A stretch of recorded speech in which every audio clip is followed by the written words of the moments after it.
அதுமாதிரி ஒரு மெய்யான விசுவாசிக்கும்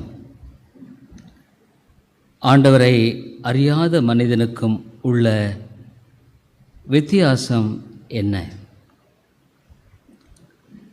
எல்லாருக்குமே பாடுகள் வருகிறது, உபத்திரவங்கள், நெருக்கங்கள், சோதனைகள். இந்த உலகத்தில் கிறிஸ்தவர்களுக்கும் வருகிறது, கிறிஸ்தவர்கள் அல்லாதவர்களுக்கும் வருகிறது. காரணம் என்ன?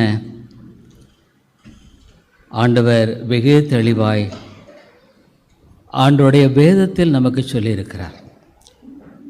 ஆதாம் ஏவாள் விழுந்த பொழுது ஆண்டவர் சொன்னார், முள்ளும் குறுக்கும் பிறப்பிக்கும்.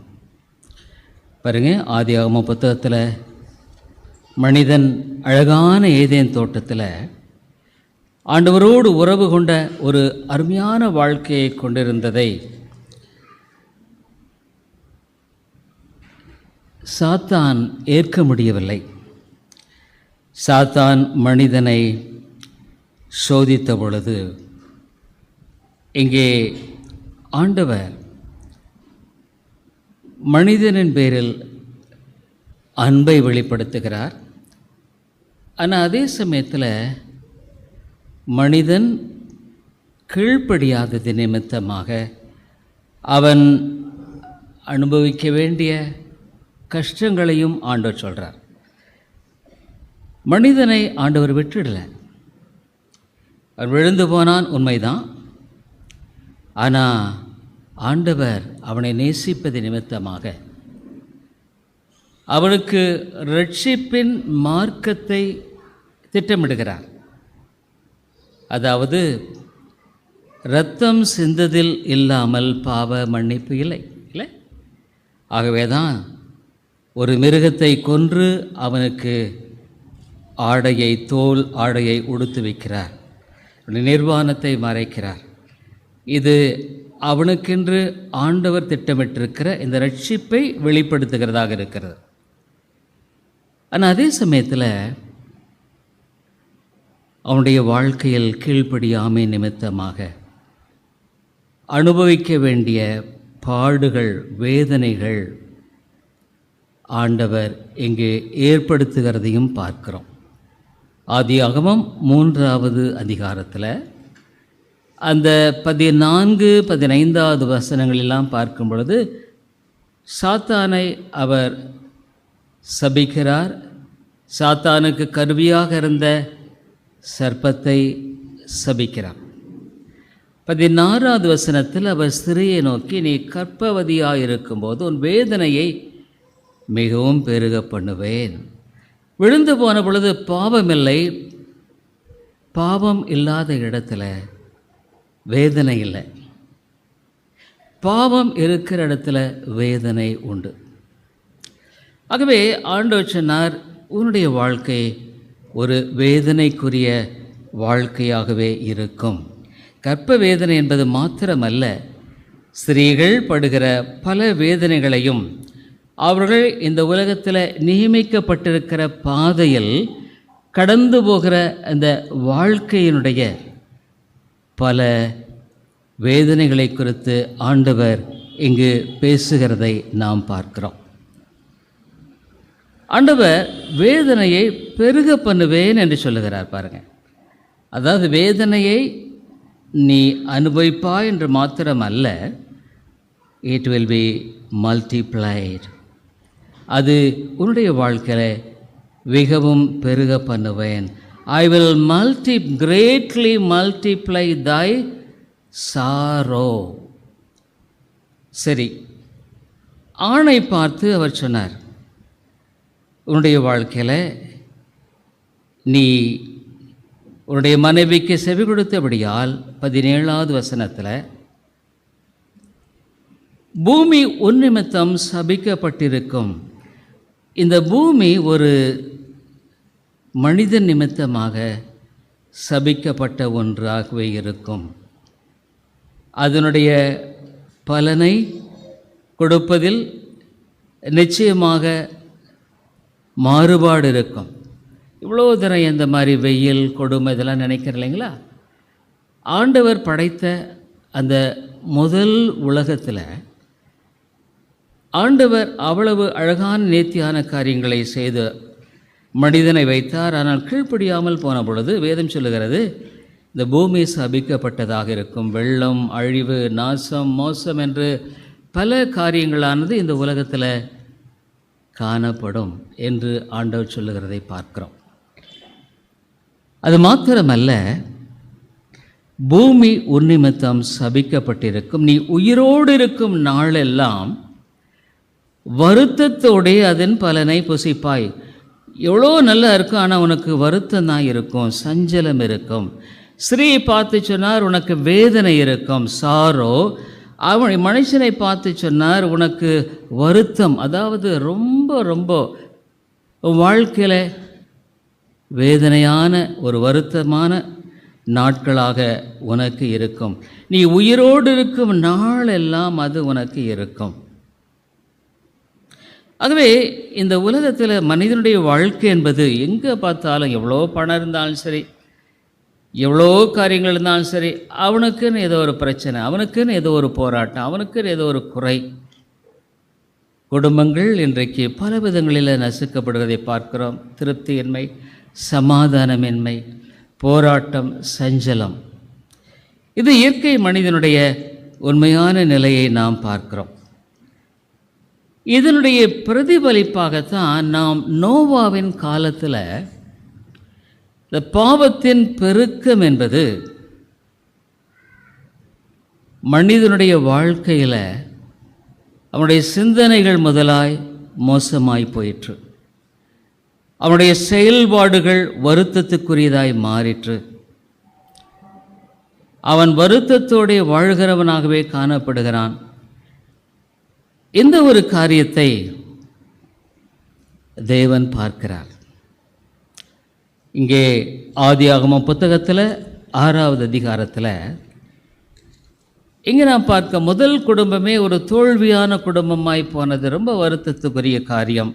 ஆதாம் ஏவாளின் குடும்பம், 2 சகோதரர்கள் ஒன்றாய் சேர்ந்து வாழ முடியல. ஒருவன் கொலைகாரனாய் போனான். விதமான வேளையில் மனிதர்கள் பெருக ஆரம்பித்த பொழுது 5வது வசனம், மனுஷனுடைய அக்கிரமம் பூமியிலே பெருகினது என்றும் அவன் இருதயத்து நினைவுகளின் தோற்றமெல்லாம் நித்தமும் பொல்லாதது என்று காண்கிறார் ஆண்டவர். அவன் இந்த உலகத்தில் செய்யும்படியான காரியமானது அக்கிரமம் நிறைந்த ஒரு வாழ்க்கை.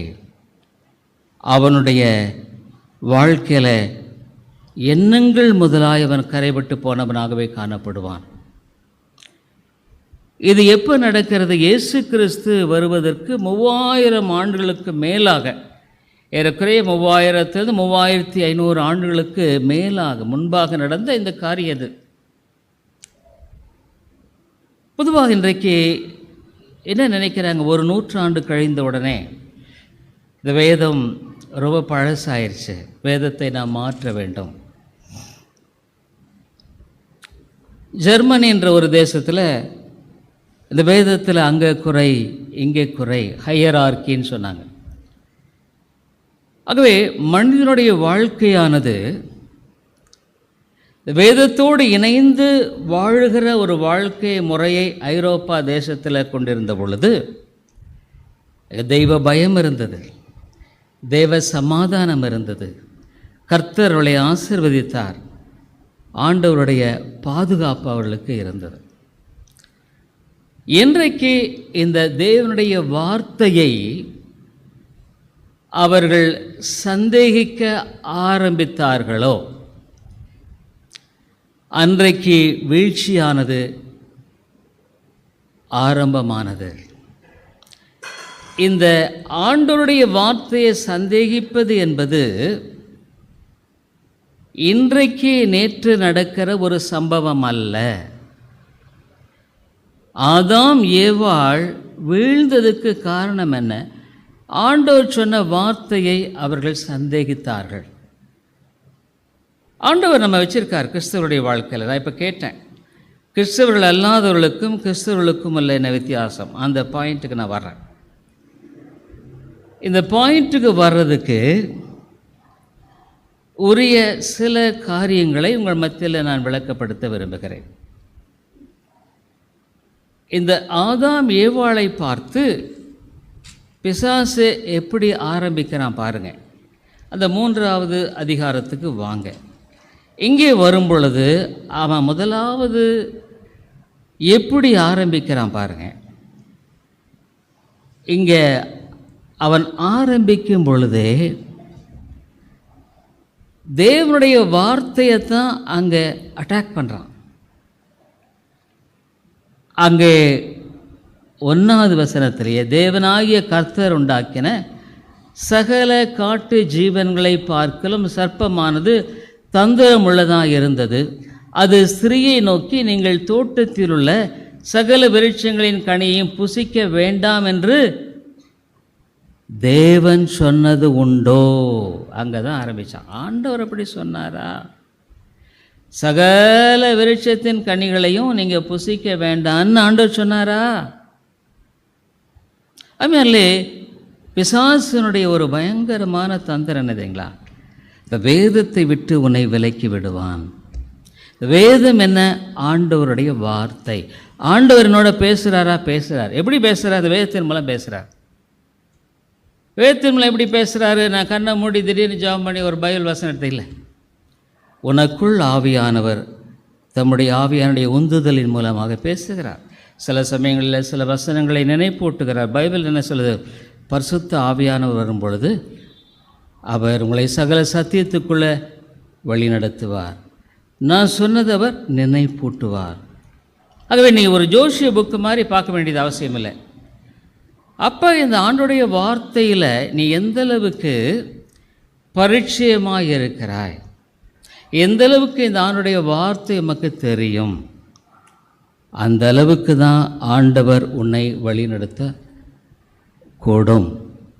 இப்போ நீ வேதத்தையே வாசிக்கலை, பைபிள் உனக்கு சரியாக தெரியாது. அப்போ நீ சாத்தானுன்னு ரொம்ப சுலபமாக ஏமாற்றுவான். ஆண்டவரிடத்துலேயே அவன் அவர் பசியாக இருக்கிறப்ப சொன்னான், இந்த கல் அப்பமாக்கி நீங்கள் சாப்பிட்லாம். ஏன்? ஆண்டவர் இப்படி சொல்லியிருக்கிறாரு. ஆகவே பிசாசனுடைய முதலாவது தாக்குதல் ஆண்டவருடைய வார்த்தை. மத்தேயு எழுதின சுவிசேஷத்துக்கு திருப்பிக்கிங்க பாருங்கள், அவன் எப்படி தாக்குறான் பாருங்கள். ஆண்டவர் பயங்கரமாக பசியாக இருக்கார், உண்மைதான். ஆனால் இந்த பசியை பயன்படுத்தி அவன் ஒரு தவறான வழிமுறையில் இயேசுவை அவன் வழிநடத்தும்படியாக பார்க்குறான் பாருங்க. அப்பொழுது இயேசு பிசாசினால் சோதிக்கப்படுவதற்கு ஆவியானவராலே வனாந்தரத்திற்கு கொண்டு போகப்பட்டார். அவர் இரவும் பகலும் 40 நாள் உபவாசமாயிருந்த பின்பு அவருக்கு பசி உண்டாயிற்று. சரியா அந்த 40 நாள் அவருக்கு பயங்கர அகோர பசி. 40 நாள் சாப்பிடலாம், எப்படி இருக்கும்? அப்போ அவன் சொல்கிறான், அப்பொழுது சோதனைக்காரன் அவரிடத்தில் நீர் தேவனுடைய குமாரனே ஆனால் இந்த கல்லுகள் அப்பங்கள் ஆகும்படி சொல்லும் என்றான். நீ ஆண்டோடைய பிள்ளை தானே, தெய்வ குமாரன் தானே, நீ என்ன பயங்கர பசியாக தானே இருக்கிற, ஆகவே இந்த கல்லை எடுத்து அப்பம் மாற்றிட்டு சாப்பிட வேண்டியதானே. ஆமாம், இதை கர்த்தருடைய அப்பா ஆண்டவர் தெளிவாக சொல்கிறார். மனுஷன் அப்பத்தினாலே மாத்திரமல்ல, தேவனுடைய வாயிலிருந்து புறப்படுகிற ஒவ்வொரு வார்த்தையினாலும் பிழைப்பான். இந்த ஆவிக்குரிய பிழைப்புக்கு இந்த வசனம் உனக்கு தேவை, பைபிள் தேவை. தான் இன்னைக்கு இருக்கிற கிறிஸ்தவத்தினுடைய ஒரு பயங்கரமான நிலைப்பாடு என்னென்னா, ஆண்டுடைய வார்த்தை அவர்களுக்கு தெரிகிறது இல்லை. பைபிள் நிறைய பேர் வாசிக்கிறதும் இல்லை, தேவனுடைய வார்த்தையும் தெரியாது. அவை சாத்தா வெகு சீக்கிரத்தில் உன்னை சோதனைக்குட்படுத்துகிறான். சோர்வு, தளர்வு, நம்பிக்கையின்மை, பிரச்சனை வரும் பொழுது உன்னால் மேற்கொள்ள முடியலை. நான் சொன்னேன், ஆண்டவர் அறியாதவருக்கும் பிரச்சனை தான், ஆண்டவர் அறிஞ்சவர்களுக்கும் பிரச்சனை தான். அப்போ ஆண்டவர் அறிஞ்சவர்கள் என்ன பிரச்சனை வந்தாலும் அவர்கள் மேற்கொள்ளுகிறவர்களாக இருப்பார்கள். they will overcome it. பிரச்சனையே இல்லைன்னு இல்லை, எல்லாம் பிரச்சனை தான், எது எடுத்தாலும் போராட்டம் தான். காலையில் 9:30 மணிக்கு இங்கே வந்தால் ராஜதரங்கள்னா லைட்டே இல்லைன்றாட்டு, என்ன பப்பா போச்சு, எப்படி என்ன பண்ணுறது? அப்போ நான் தான் மேலே ஏறி மீட்ரு போர்டெல்லாம் கலட்டி பார்த்தா எல்லாம் நல்லா இருக்கு. இப்போ கரண்ட்டே இல்லைன்னா எப்படி உட்கார முடியும்? அப்போ தெரியுன்னு அப்புறம் நான் ஃபோன் பண்ணி அதை பண்ணி அப்புறம் அதெல்லாம் இது பண்ணி இப்போ டைரெக்டாக கொடுக்குற மாதிரி பண்ணி, ஏன்னா அவனே எலக்ட்ரிஷியன் கிடையாது, அவரை கேட்டு ஒரு யூபிஎஸ் அதை வச்சு ரெடி பண்ணி அப்புறம் நான் திடீர்னு 10 ஏறக்குறைய ஆயிடுச்சு. அப்புறம் நான் போய் குளிச்சு ரெடி. அதுமாதிரி வாழ்க்கையில் எங்கேருந்து உனக்கு என்ன பிரச்சனை வரும்னே தெரியாது. ஆனால் நீ ஆண்டவரோடு ஆண்டோடைய வார்த்தையை அறிந்த ஒரு மனுஷனாக இருந்தால் நீ என்ன பண்ணுவ? அவனுடைய வார்த்தையை பிரயோகிப்ப. விசுவாசிக்கிறன் பதறான். ஐயோ 10:30 மணிக்கு சர்ச் நடக்கணும், கரண்ட் இல்லைன்னா என்ன பண்ணுறது? விசுவாசிக்கிறவன் பதறான். ஆண்டவருக்கு தெரியாமல் இது நடக்கலை, இதில் ஏதோ ஒரு நோக்கம் இருக்குது, ஆண்டவர் செய்வார். ஆகவே ஒவ்வொரு சிறிய காரியத்திலும்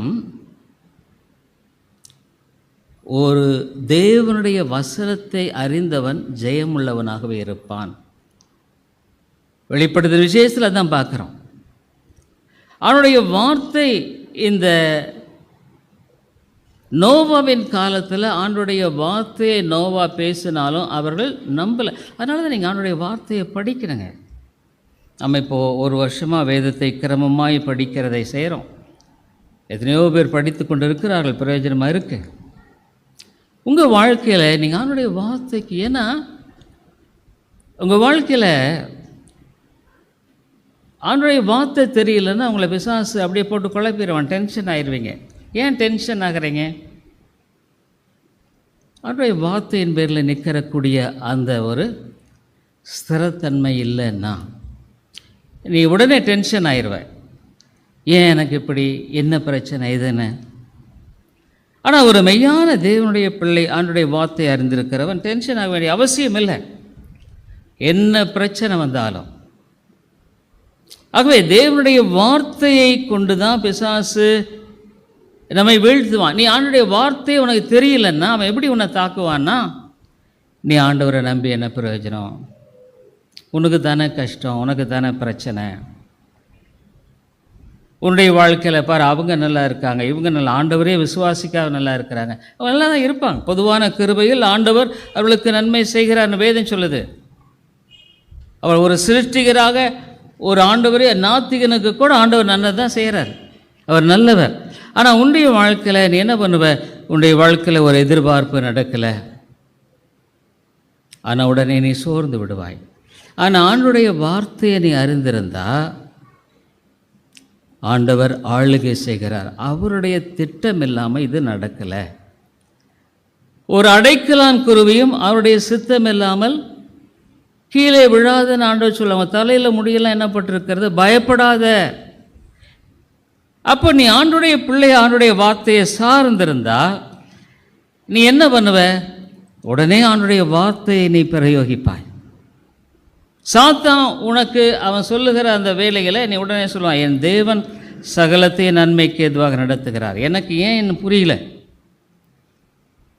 உன்னுடைய நினைவுகள் என் நினைவுகள் அல்ல. ஆண்டவர் சொல்கிறார், என் நினைவுகள் ரொம்ப உயரமாப்பா. நீ ஒரு சின்ன சின்ன அளவில் பார்த்துக்கிட்டு நடக்கலையே நீ சோர்ந்து போகிற, நான் உனக்கு பெரிய காரியத்தை வச்சிருக்கிறேன். அருமையானே, தேவனுடைய வார்த்தை. இன்றைக்கு கிறிஸ்தவருடைய வாழ்க்கையில் பிரச்சனை இல்லைங்களா? No time to read the Bible.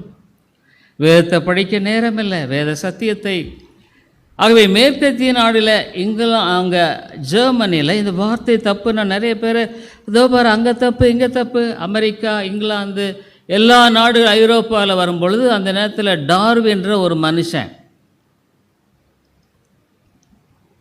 குரங்கிலிருந்து மனுஷன் வந்தான்ட்டு ஒரு தியரியை அங்கே வெளியிட்டார். அதை படித்த உடனே நிறைய பேருக்கு அப்படியா, இப்போ கடவுளே இல்லை போலையே, அப்போ இந்த பைபிள் பொய்.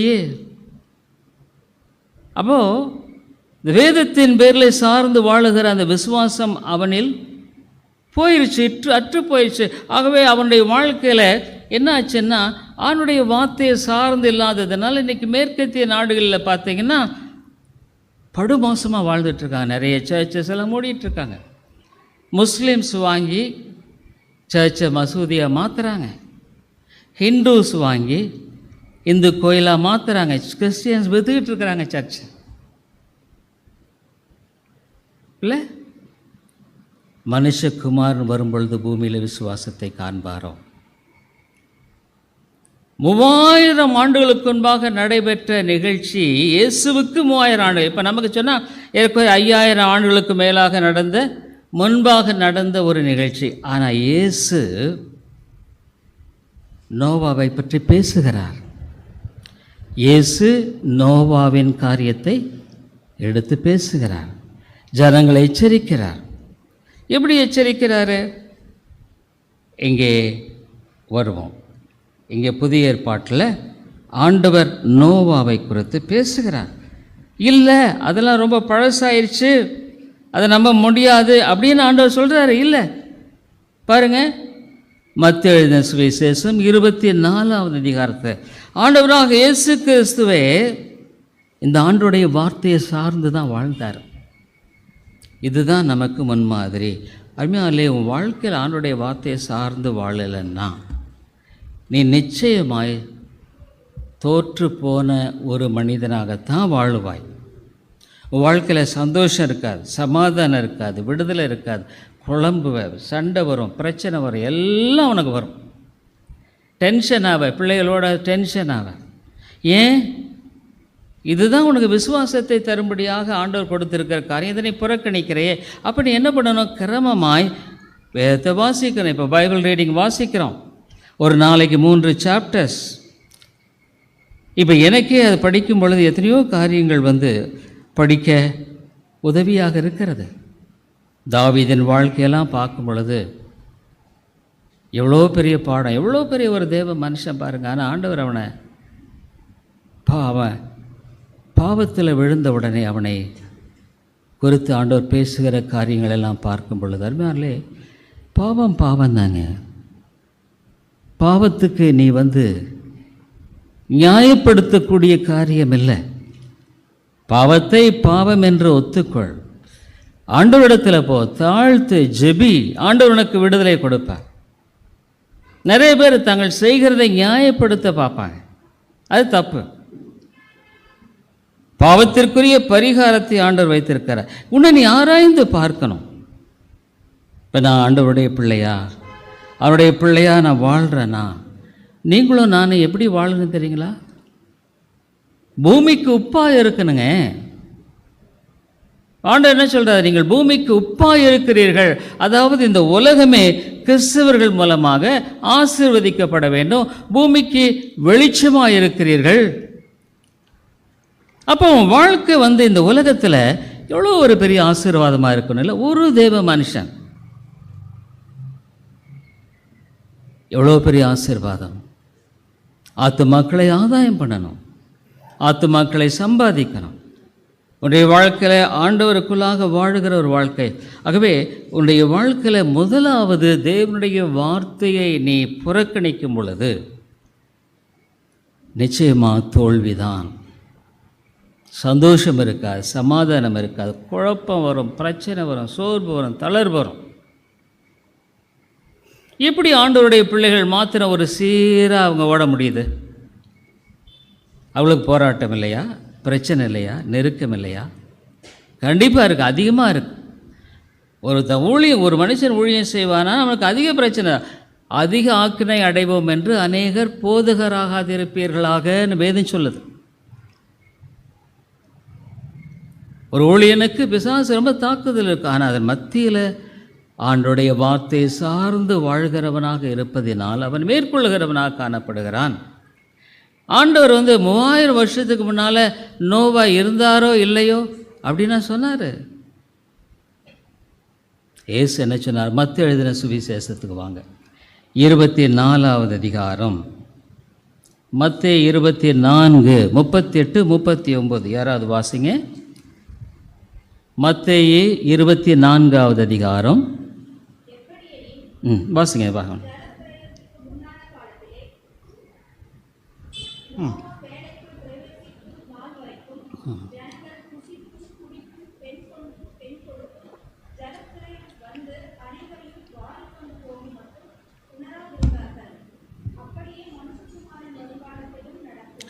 இங்கே பார்த்தீங்களா, நோவாவை பற்றி பேசுகிறார். நோவாவின் பேழையை பற்றி பேசுகிறார். எப்படி அவங்க காப்பாற்றப்பட்டாங்கன்றதை பற்றி இயேசு கிறிஸ்து பேசுகிறார். அந்த ஜனங்கள் எப்படி இருந்தாங்க அதை குறித்து பேசுகிறார். புசித்தும் குடித்தும் பெண் கொண்டும் பெண் கொடுத்தும் அந்த வெள்ளம் வாரி கொண்டு போக மக்கள் உணராதிருந்தார்கள். அவங்களுக்கு ஒன்றுமே உலகமாவது அழிய போதாது. அதனாலே ஆண்டவருடைய வார்த்தையை நம்பி வாழுகிற ஒரு வாழ்க்கை என்பது வித்தியாசமானது. இன்றைக்கி அப்படி தான் இருக்குது, பெண் கொண்டும் பெண் கொடுத்தும். ஆகவே ஆண்டவர் சொன்னார், மனுஷகுமாரன் வரும் காலத்திலும் அப்படித்தான் நடக்கும். இன்றைக்கி அதான் நம்ம பார்க்குறோம். இங்கே பார்த்தாலும் கடவுள் பயம் இல்லை. பெண் கொண்டும் பெண் கொடுத்தும் புசித்தும் குடித்தும் வாழ்க்கையை ஜாலியாக சம்பாதிப்போம், சாப்பிடுவோம், இப்படி அநேக விதங்களில் அல்லது வாழ்க்கையில் அதுவும் இதுமாக அவர்கள் வாழுகிற ஒரு வாழ்க்கையை குறித்து நோக்கமுள்ளவர்களாக வாழ்கிறாங்களே ஒழிய கடவுள் பயம் இல்லை. தேவன் ஒருவர் இருக்கிறார். தேவன் ஒருவர் நிச்சயமாக அவர் நியாயம் தீர்ப்பார். தாவீது, நீங்கள் ஒருவேளை எத்தனை பேர் நான் பைபிள் ரீடிங் வாசிக்கிறீங்களோ எனக்கு தெரியல. பாருங்கள், இந்த வேதத்தை வாசிக்கும் பொழுது நமக்கு பல காரியங்களை ஆண்டவர் கற்றுக் கொடுக்கிறார். 2 சாமுவேல் புத்தகத்துக்கு திருப்புங்க. இந்த ஆண்டோடைய வார்த்தையை புறக்கணிப்பது எவ்வளவு அபாயமானது. 2 சாமுவேல் புத்தகம். இங்கே நம்ம இதெல்லாம் நிறைய படிச்சுக்கிறோம். தாவீது என்ன பண்ணுறான், இங்கே வெற்றி மேலே வெற்றி, வெற்றி மேலே வெற்றி. அந்த கிரமமாக நீங்கள் படிச்சுட்டு வந்தீங்கன்னா தெரியும் உங்களுக்கு எப்படி வெற்றி மேலே வெற்றி ஆண்டவர் கொடுக்கிறார். பெரிய ஒரு வெற்றி. யூதா கோத்திரம் மட்டுமில்ல, இஸ்ரவேல் எல்லாமே வெற்றி. வெற்றி மேலே வெற்றியை பிடித்து கொண்டிருந்த மனுஷன் ஆண்டவர் அவனை ரொம்ப உயர்த்திட்டார். சவுல் எப்படியாகலும் தன்னை கொன்று போட்டு விடுவான் என்று எண்ணி பயந்து குகைகளிலும் மலைகளிலும் ஓடி ஒளிந்தப்போ ஆண்டவருக்கு பயந்து வாழ்ந்தான். நல்ல ஆவிக்குரிய மனுஷனாக இருந்தான். அநேக சங்கீதங்களை ஏற்றினான். ஆனால் இப்போ அவனுக்கு மலை காடுகளில் சுத்த முடியாக இல்லை. இப்போ அவனுக்கு ஒரு வசதி வாய்ப்பு வந்துருச்சு. அவன் ராஜா, இஸ்ரவேலுக்கே ராஜா, 12 கோத்திரங்களுக்கு ராஜா. இவன் ஆவிக்குரிய வாழ்க்கையில் எவ்வளவு ஜாக்கிரதையாக இருக்கணும் இல்லைங்களா? வெளிப்பாக இருக்க தேவனுடைய பிள்ளை இல்லையா இவன்? அவன் பாருங்க, 11வது அதிகாரம் 1வது வசனம். யாராவது வாசிக்காத சகோதரர்கள் வாசிங்க. 11:1 பழைய ஏற்பாட்டில் 396வது பக்கம். யார் வேணாலும் வாசிக்கலாம் பிரதர்ஸ். 396வது பக்கம். மறுவருஷம் ராஜாக்கள் யுத்தத்திற்கு புறப்படும் காலம் வந்தபோது தாவீது யோவாபையும் அவனோடு கூட தன் சேவகரையும் இஸ்ரவேல் அனைத்தையும் அம்மோன் புத்திரரை அழிக்கவும் ரப்பாவை முற்றுகை போடவும் அனுப்பினான். தாவீதோ எருசலேமிலிருந்து விட்டான். பாருங்க, மறுபருஷம் ராஜாக்கள் யுத்தத்திற்கு புறப்படும் காலம் அது. இவன் யுத்தத்துக்கு போயிருக்கணும். இவன் ராஜா இல்லை, இவன் யுத்தத்துக்கெல்லாம் போயிருக்கணும். இவன் என்ன பண்ணுறான், யுத்தத்துக்கு போகாமல் எருசலேமில் இருந்துட்டான். எருசலேமில் இருந்துட்டு ஒரு நாள் சாயங்காலத்தில் தாவீது தன் படுக்கையிலிருந்து எழுந்து அரமனை உப்பரிக்கையின் மேல் உலாத்தி கொண்டிருக்கும் போது ஸ்நானம் பண்ணுகிற ஒரு ஸ்திரியை உப்பரிக்கையின் மேலிருந்து கண்டான். அந்த ஸ்திரீ வெகு சௌந்தரவாதியா இருந்தால். பாருங்க, படுத்துக்கிட்டு இருக்கான், மத்தியானத்தில் தூங்குறவனா. எல்லாம் யுத்தம் நடந்துட்டுருக்கு. இவன் ஜெபிச்சிருக்கணும், விழிப்பாக இருக்கணும். இவன் அதுமாதிரி நிறைய சமயம் ஆண்டவர் நம்மளை கஷ்டத்தில் வைக்கிறது நல்லதுங்க. என்னுடைய வாழ்க்கையிலலாம் இன்றைக்கி வரைக்கும் நான் ஒரு தேவைகளை கடந்து போகிற ஒரு மனுஷனாக தான் ஆண்டவன் வச்சுருக்காரு. எனக்கு நிறைவாக ரொம்ப இருக்குதுன்னு சொல்ல முடியாது.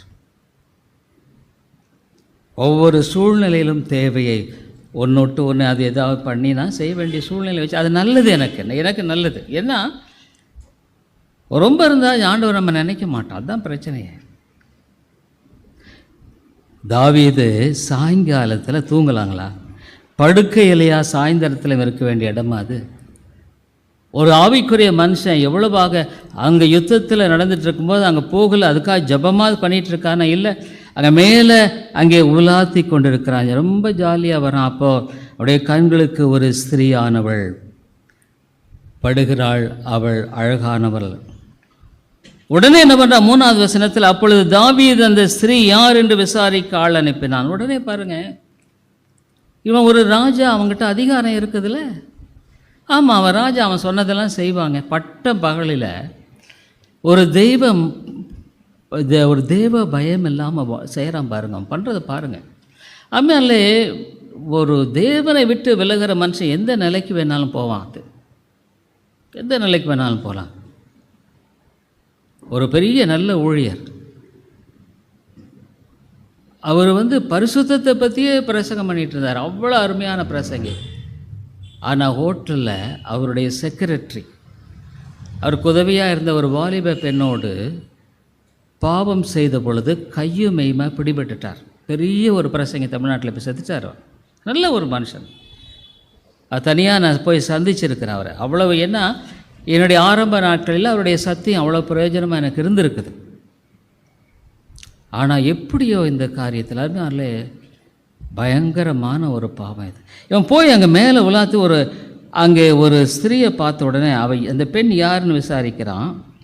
அவள் எலியாமின் குமாரத்தி, மேத்தியனாகி உரியாவின் மனைவி. இன்னொருத்தன் மனைவி இல்லையா அவன், பத்சபேல் என்றார்கள். உடனே ஆள் அனுப்பி கூட்டு வான்றான். அதுமாதிரிலே தாவீது ஒரு பயங்கரமான விபச்சார பாவத்தில் இங்கே விழுகிறதை பார்க்குறோம். கூட்டிகிட்டு வேதம் சொல்லுகிறது. அதை முழுக்க படிக்க முடியல.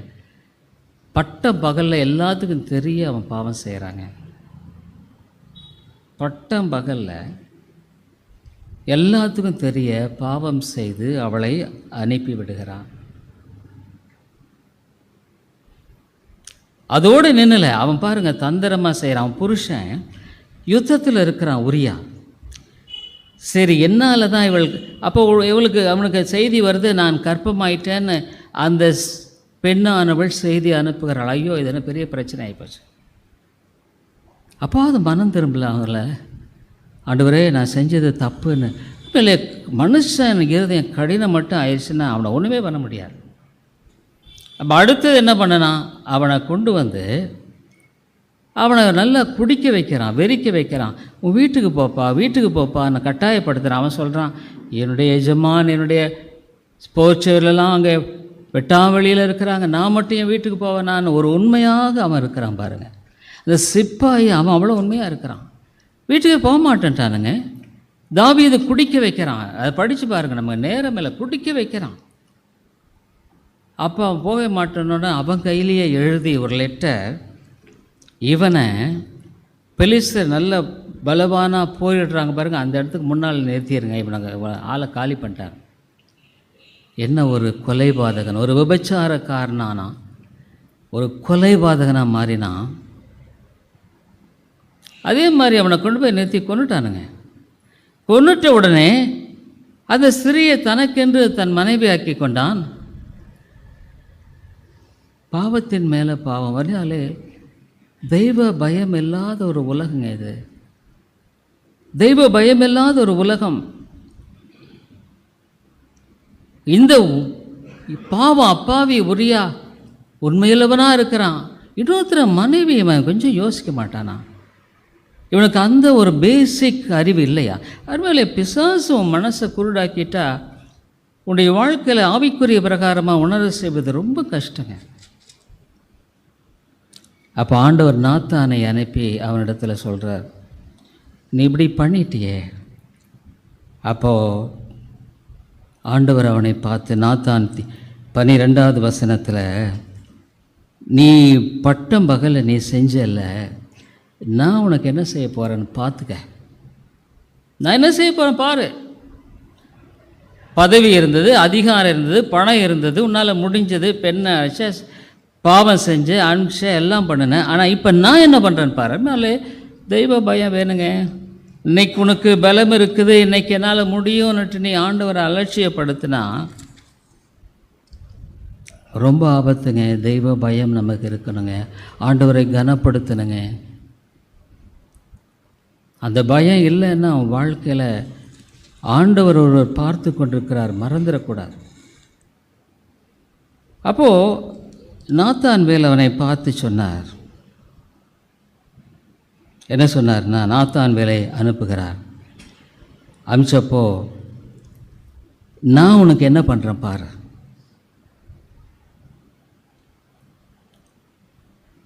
1 சாமுவேல் 12வது அதிகாரம். நான் உன்னை சவுல் கையிலேருந்து எவ்வளோ பாதுகாத்தேன். சவுல் நான் கொன்று போட்டிருப்பான், ஆனால் உன்னை நான் பாதுகாத்தேன் பாருங்க.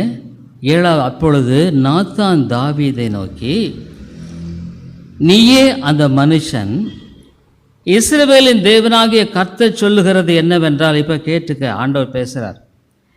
நான் உன்னை இஸ்ரவேலின் மேல் ராஜாவாக அபிஷேகம் பண்ணி உன்னை சவுலின் கைக்கு தப்புவித்தேன். 2 காரியம். உன்னை ராஜாவா நான் அபிஷேகம் பண்ணினேன், சவுலின் கையிலிருந்து உன்னை தப்புவித்தேன்.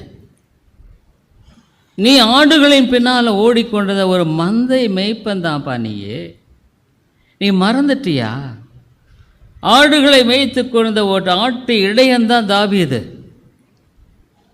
நான் உன்னை சவுல் கையில் தான் காப்பாற்றி உன்னை அந்தளவுக்கு செஞ்சேன். 5வது வசனத்தில், உன் ஆண்டவனுடைய வீட்டை உனக்கு கொடுத்து உன் ஆண்டவனுடைய ஸ்திரீகளையும் உன் மடியிலே தந்து இஸ்ரவேல் வம்சத்தையும் யூதா வம்சத்தையும் உனக்கு கையளித்தேன். இதெல்லாம் யாருங்க செஞ்சது? யூதா 2 கோத்திரம், யூதாவோட பென்யமீன் கோத்திரம், 12 கோத்திரம் இஸ்ரவேலர், எல்லாரையும் நான் தான் கொடுத்தேன். அதனால உனக்கு இன்னைக்கு உனக்கு வேலை கொடுத்தது கர்த்தர், உனக்கு பலம் கொடுத்தது கர்த்தர், நீ சம்பாதிக்கிறதுக்கு அந்த கிருபையை கொடுக்கிறவர் கர்த்தர். ஏதோ நீ பெரிய புத்திசாலியாக இருந்தனால, பெரிய அறிவாளினால, ஞானத்தினால இல்லை, கர்த்தர் தான் உனக்கு இதெல்லாம் கொடுத்தார். நீ ஆனால் மறந்துட்டத.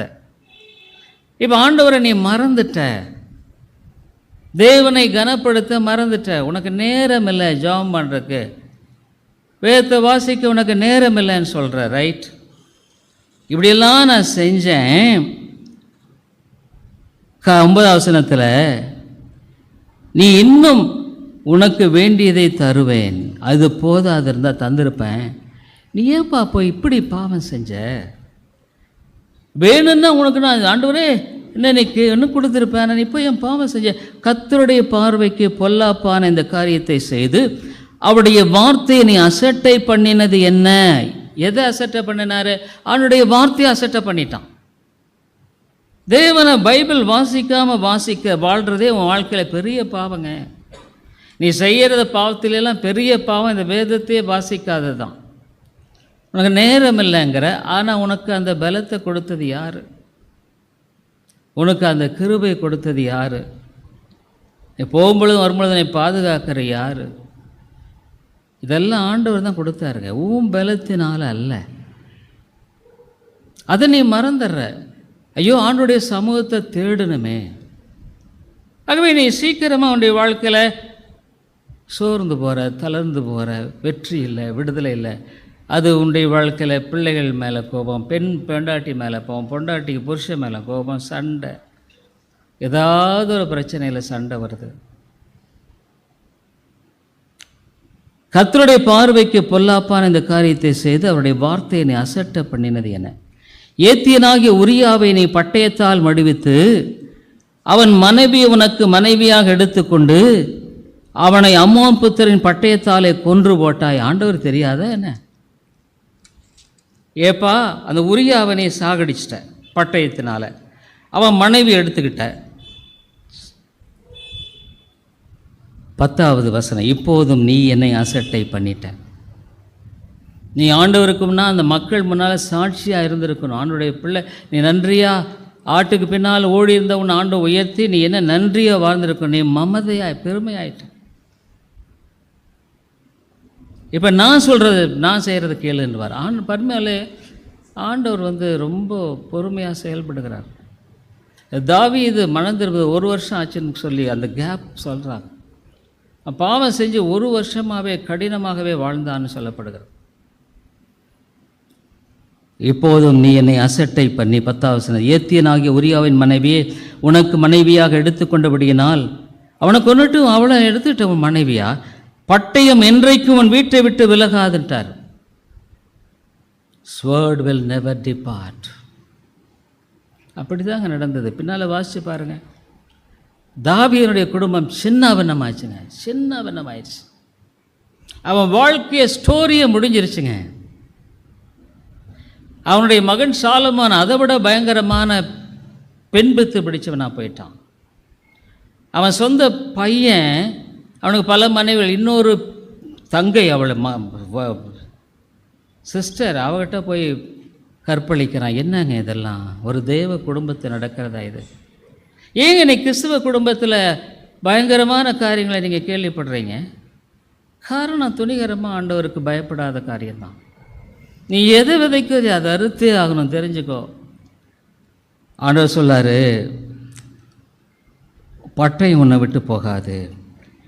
கர்த்தர் சொல்லுகிற 11 என்னவென்றால், இதோ நான் உன் வீட்டிலே பொல்லாப்பை உன்மேல் எழும்ப பண்ணி உன் கண்கள் பார்க்க நீ உன் கண்ணாலேயே பார்ப்ப, உன் ஸ்திரீகளை எடுத்து உனக்கு அடுத்தவனுக்கு கொடுப்பேன்.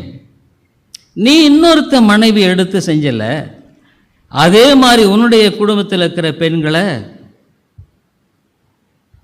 இன்னொருத்தருக்கு நான் கொடுப்பேன். நான் எப்போவுமே ஜெபம் பண்ணேன், ஐயோ என் வாலிப பாவங்கள் எல்லாம் ஆண்டவரே என்னுடைய சந்ததியின் மேலே போயிடக்கூடாது, விழுந்துடக்கூடாது ஆண்டவரே, மன்னியும் மன்னியும். நான் செய்த பாவத்தினால் அவர்கள் பேரில் மடியில் விடக்கூடாது. மேலே நீ எல்லாம் ஜெபம் பண்ணணுங்க. உன் பாவமெல்லாம் மன்னிக்கப்படும். நீ உன்னுடைய வாலிப நாட்களில் நீ என்ன செய்து எனக்கு தெரியாது, ஆண்டவருக்கு தெரியும். தெரியாமல் இல்லை, நீ உன் பாவங்களை குறித்து ஒவ்வொரு நாளுமே வருத்தப்படணும். ஆண்டவரே உண்மைதான், ஆண்டவர் மன்னிக்கிறார், ஆனால் நீ அந்த மன வருத்தத்தோடே வாழணும். அப்போவாவது நீ யாருங்கிறது உனக்கு தெரியும். ஆண்டவரே மன்னியும், என்னுடைய வாழ்க்கையில் எவ்வளோ நான் அக்கிரமம் செஞ்சிட்டேன், துணிஞ்சு செஞ்சிட்டேன், என்னை மன்னியும். நான் எவ்வளோ பாவத்தை கணக்கில்லாத அதனுடைய விளைவு இன்னைக்கு நீ அறுக்க வேண்டியதாயிரும். நீ மனம் திரும்பலைன்னா, தாவீது மனம் திரும்பிட்டான், ஆனால் கூட அதனுடைய விளைவை அறுக்க வேண்டியதாகிடுச்சு. பாருங்க, தேவனுடைய வார்த்தை. அவர் சொல்கிறாரு, உன் ஸ்திரீகளை எடுத்து உனக்கு அடுத்தவனுக்கு கொடுப்பேன், அவன் இந்த சூரியனுடைய வெளிச்சத்திலே உன் ஸ்திரீகளுடைய சயனிப்பான். பட்டம் பகலில் தானே இந்த பாவம் செஞ்ச, அந்த பாவத்தை உன்னுடைய குடும்பத்தில் இருக்கிற ஸ்திரீகளோடு பட்டம் பகலில் இன்னொருத்தன் பாவம் செய்வான். அதுமாதிரி நீ பாவம் எல்லாம் இங்கே காற்றுல பறந்ததுன்னு விட்டுறாத, மறந்துடாத. உன் பாவம் உன்னுடைய மடியில் கேட்கப்படும். உன்னுடைய 4ஆம் சந்ததி, 3-4 சந்ததி. அதுக்காக நீ மனந்திரம். ஆண்டவரே மன்னியும், என் பாவம் என்னுடைய பிள்ளைகளிடத்தில் கேட்கப்படக்கூடாது. இது வேதங்க, இது சத்தியம். இதை நீயும் நான் மாற்ற முடியாது. உன்னுடைய பாவம் முன்னோட போகிறதில்ல, உன்னுடைய சந்ததியாக 3-4 தலைமுறை மட்டும் அவங்க அறுக்க செஞ்சிருவார் ஆண்டவர். அதான் சொல்லிட்டார், நீ அப்படி பண்ணனல்ல, உன்னுடைய வாழ்க்கையில் பட்டயம் போகாது. உன்னுடைய வீட்டில் இருந்து உன் ஸ்திரீகள், நீ பட்டம் பகலில் தானே பாவம் செஞ்சு, அதே பாவத்தை நான் இன்னமும் வீட்டில் இருக்கிற பெண்கள் இடத்துல செய்வேன். 12 பாருங்க, நீ ஒளிப்படத்தில் அதை செய்தாய், நானும் இந்த காரியத்தை இஸ்ரவேல் எல்லாருக்கும் முன்பாகவும் சூரியனுக்கு முன்பாகவும் செய்விப்பேன் என்றார் என்று சொன்னான். அப்போது அதுமாதிரி தெய்வ பயம் வேணுங்க. யாராக இருந்தாலும் சரி, நீ எதை விதைக்கிறியா அதை அறுப்ப. நீ நன்மையை விதைக்கிறியா நன்மையை அறுப்ப. நீ ஆண்டவருக்குன்னு 4 பேர் சுவிசேஷத்தை சொல்கிறியா அதுக்குரிய பலன் இருக்குது. ஒரு ஆண்டவர் அறியாத மனுஷன் கூட 4 பேருக்கு உதவி செய்தால் அவனுக்குரிய பலன் ஆண்டவர் கொடுக்குறார். அவன் ஆண்டவரை அறியாதவனாக இருக்கலாம். இன்றைக்கி எத்தனையோ பேர் ஆண்டவர் அறியாதவங்க நல்ல நிலையில் இருக்கிறாங்க. அவங்கள நல்ல ஆண்டவர் வச்சிருக்கிறார். காரணம் அந்த அவங்க ரட்சிக்கப்பட்டு பரலோகத்துக்கு போக மாட்டாங்க, அது வேறு. ரட்சிப்பு இயேசுவின் மூலமாக தான். ஆனால் இன்றைக்கு கிறிஸ்தவர்கள் துணிகரமாக வாழ்கிறார்கள். மேற்கத்திய நாடுகளை தான் பார்க்குறோம். அருமையானே, ஆண்டவர் இயேசு சொன்னார், நோவாவின் காலத்தில் நடந்ததை போல தான் நடக்கும். ஆகவே அவருடைய வருகையின் வேளையில் நடக்கிறது என்னென்னா இப்படி தான் இருக்கும். லூக்கா எழுதின சுவிசேஷத்தில் பாருங்கள், அவர் வரும் பொழுது இன்றைக்கு உலகம் அப்படி தான் போயிட்டுருக்கு. லூக்கா எழுதின சுவிசேஷம் 17வது அதிகாரம் 26வது வசனம். பிரதேச வாசிங்க பார்க்கலாம். லூக்கா 17:26. சிஸ்டர்ஸ் யாரும் வாசிக்காதீங்க ப்ளீஸ். இன்றைக்கி இவங்களை படிக்க வைக்காம நான். இவங்கெல்லாம் இப்போ ஸ்கூலுக்கு படிக்க தெரியாதவங்க. இவங்கெல்லாம் யாருக்குமே படிக்க தெரியாத உங்களுக்கு பைபிள்? ஐயோ, பைபிளாவது கொண்டாந்து இருக்கிறீங்களா?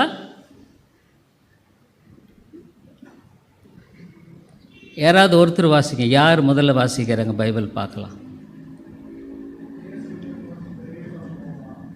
எங்கே இருங்க கொஞ்சம் சத்தமாக. யார் வாசிக்கிறது? கொஞ்சம் சத்தமாக வாசிங்க ப்ளீஸ்.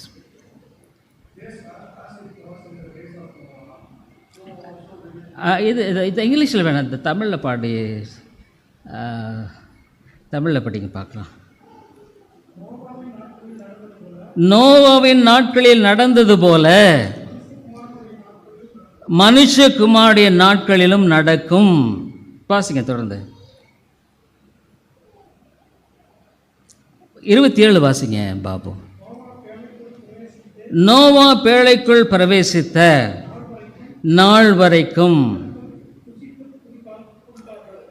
ஜனங்கள் புசித்து குடித்தார்கள், பெண் கொண்டு கொடுத்தார்கள். ஜலப்பிரளயம் எல்லாரையும் அழித்து போட்டது. பாருங்க 30வது வசனம். யாராவது பிரதர்ஸ் வேற ஒருத்தர் வாசிங்க. 30வது வசனம். மனுஷகுமாரன் வெளிப்படும் நாளிலும் அப்படியே நடக்கும். அருமையானவர்களே, ஆண்டவர் வர்றதுக்கு முன்னால் இந்த உலகத்தை ஆண்டவர் அக்கினியினால் பட்சிக்க போகிறார். அவர் வருகிற காலத்துக்கு முன்பாக இயேசு நோவாவின் காலத்தை குறித்து பேசுகிறார், லோத்தின் காலத்தை குறித்து பேசுகிறார். ஏன்? ஆண்டவருடைய வார்த்தை. அதுமாதிரி தேவனுடைய வார்த்தையை வாசிக்க நீ ஒரு கிரமமாக வாசிக்கணும். நான் ஒரு 1/2 ஹவராக உட்காந்து படிக்கணும். ஒரு அதிகாரம் இல்லை 2 அதிகாரமாக அது வாசிக்கணும், 3 அதிகாரம் வாசிக்கணும். நீ அவனுடைய வார்த்தையை வாசிங்க. இல்லை, என்னுடைய ஜனங்கள் அறிவில்லாமையினால் சங்காரமாகிறார்கள். நீ பைபிளே தெரியாதனால தான் உன்னுடைய வாழ்க்கையில் நீ ரொம்ப டென்ஷன் பார்ட்டி ஆகிற. ரொம்ப டென்ஷன். பைபிள் ஒன்று சரியாக தெரியாதனால ஒன்றா சண்டை வருது, ஒன்றா பிரச்சனை வருது. காரணம் என்னென்னா வேதத்தை கையாள தெரியல. உடைய வாழ்க்கையில் மனைவி சரியாக இல்லைன்னா கூட உனக்கு ஞானம் இருக்கும். இந்த மனைவியை கையாளுகிறதே ஒரு பெரிய ஆர்ட். சாதாரணமாக நினைக்காதீங்க. It's great art. இதில் நீ வளரணும்னு சொன்னால் வேதம் தெரியணும், இல்லைன்னா நீயும் விழுந்துருவ. மனைவிமார்களும் புருஷனை கையாளுறதுக்கு ஆண்டுடைய வார்த்தை ஞானம் தேவை, இல்லைன்னா அவனுடைய வாழ்க்கையில் வாழ முடியாது. அதனால தேவனுடைய வார்த்தையை புறக்கணிக்காதீங்க. சரி, அவனுடைய வார்த்தை பாருங்கள். இயேசு கிறிஸ்து வேதத்தை எப்படி நம்புறாரு பாருங்க. ஏறக்குறைய 3000 ஆண்டுகளுக்கு முன்பாக நடந்த நிகழ்வை இயேசு கிறிஸ்து உண்மை சம்பவமாக எடுத்து பேசுகிறார். சரி, அடுத்தது இன்னொன்று ஜெப வாழ்க்கை. நான் 2 தலைப்பில் பேசினேன். அதாவது ஒரு நாள் கூட்டத்தை வச்சு ஒரு 2 மாதம் இருக்குன்னு நினைக்கிறேன். ஜெபித்தால் என்ன நடக்கும், ஜெபிக்காவிட்டால் என்ன நடக்கும். வேதத்தை அறியலைன்னாலும் உன்னுடைய வாழ்க்கையில் நீ தோல்வியை தழுவுவாய். சத்தியத்தை அறிவீர்கள், சத்தியம் உங்களை விடுதலையாக்கும். சரி, நம்ம ஜெபம் பண்ணாமல் போனால் என்ன நடக்கும்? நிறைய பேர் ஜெபமே பண்ணுறதில்ல.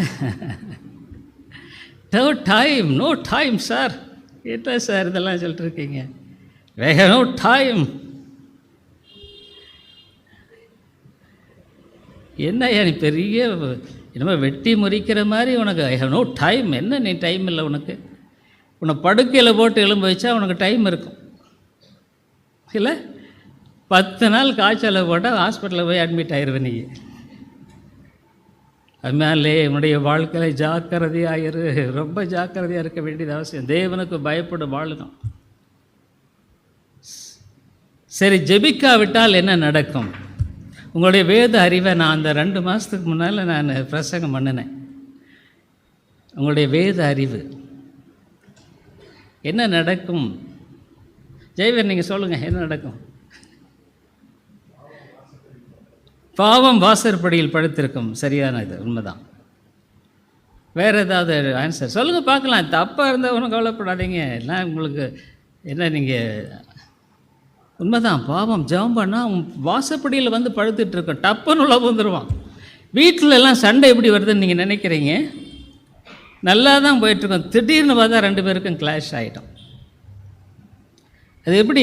வாசப்படியில் ரைட்டாக இருக்குது, டைம் பார்த்து வெயிட் பண்ணிகிட்ருப்பான். இவங்களுக்கு எப்படா சண்டை மூட்டலாம். இயேசு என்ன சொன்னார்னா, இயேசு விழித்திருந்து ஜெபம் பண்ணுங்கன்னு சொன்னார் இல்லை? இயேசு விழித்திருந்து ஜெபம் பண்ணுங்கன்னு சொன்னாரா? எதுக்காக விழித்திருந்து ஜெபம் பண்ணுன்னு சொன்னார்?